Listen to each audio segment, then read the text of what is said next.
Anong dagdagan mo kapag you put a noun from singular to plural? S. Good girl. You've explained this one. So generally, you're gonna add an S. Petit, magiging petit. Sa masculine yun. Sa feminine din. Petite, magiging petite. Same here for... Hindi ba nakakalto? Parehas lang siya pinopronounce. So, paano mo malalaman pag nakikinig ka lang? Malalaman mo yun. Hindi parehas na petit, masculine. Petit?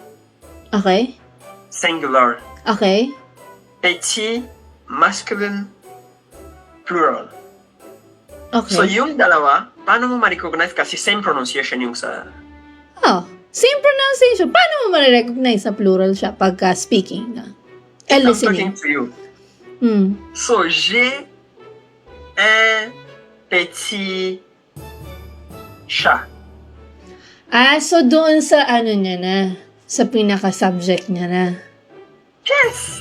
Un petit chat. So, single. So, walang Singular, S. Isang maliit na pusa.